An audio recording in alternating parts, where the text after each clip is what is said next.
हरे कृष्ण। श्रीमद् भागवत गीता के 5वें अध्याय संन्यास योग का 17वां श्लोक।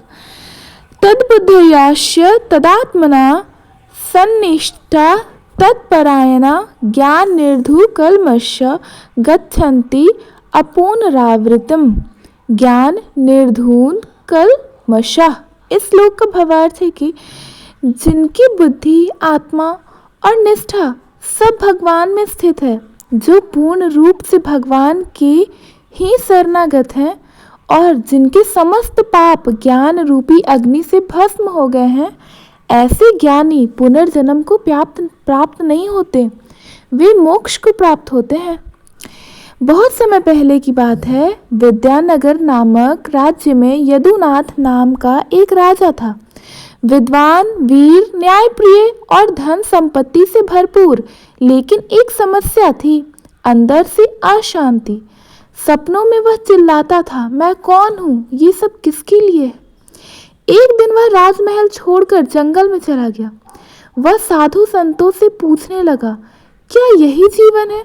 कई संतों ने उत्तर दिया, तुम अभी तद्बुद्ध है, यानी कि नहीं बन सके हो। तुम्हारी बुद्धि अभी भी राज्य, धन और परिवार में बसी है।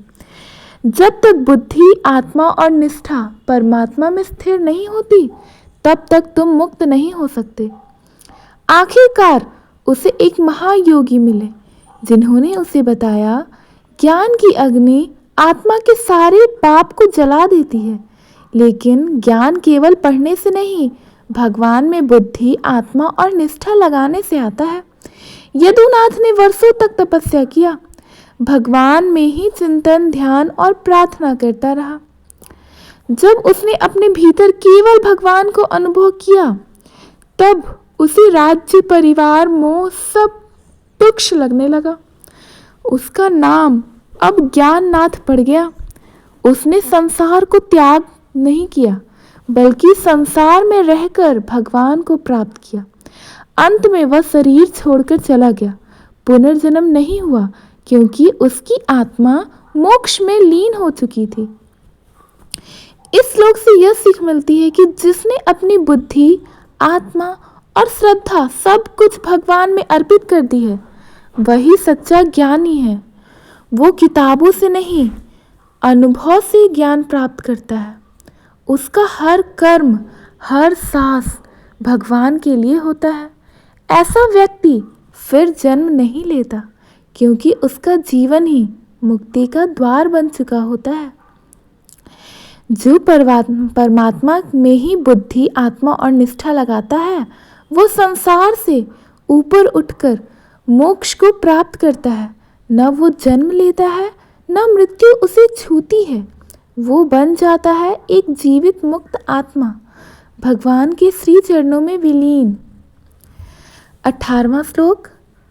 विद्या विनय संपन्ने ब्राह्मणे गविहस्तिनि शुनि चैव स्पाके च पंडिता समदर्शिनः। इस श्लोक का भावार्थ है कि जो व्यक्ति ज्ञान और विनम्रता से संपन्न होता है, वह ज्ञानी व्यक्ति ब्राह्मण, गाय, हाथी, कुत्ते, यहाँ तक कि चांडाल, अत्यंत नीच समझे जाने वाले को भी एक ही समान दृष्टि से देखता है।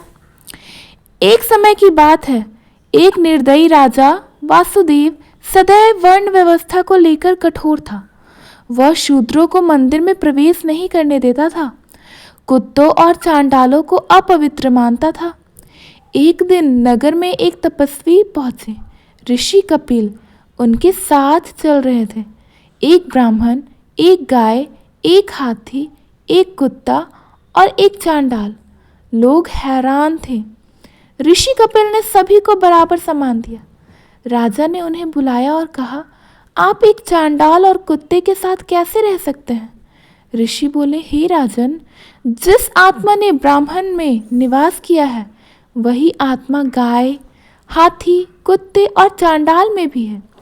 तुमने केवल शरीर को देखा, हमने आत्मा को।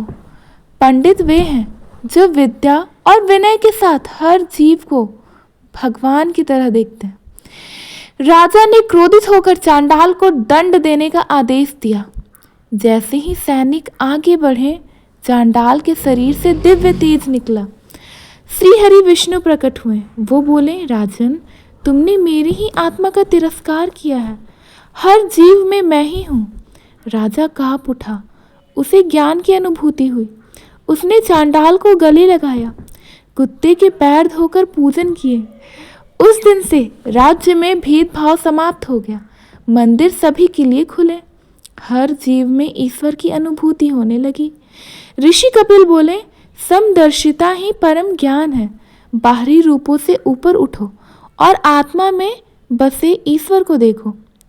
इस श्लोक से यह सीख मिलती है कि जिसने अपने अंदर हर जीव में ईश्वर को देख लिया, वही सच्चा ज्ञानी है। पंडित वही है जो समान दृष्टि से देखे। रंग, जाति, रूप, जीव या मनुष्य, सब में वही परमात्मा है। यही दृष्टि हमें मोक्ष की ओर ले जाती है। क्या आप ब्राह्मण में ही ईश्वर को देखते हैं? तो फिर गाय, हाथी, कुत्ते और चांडाल में क्यों नहीं? राधे राधे।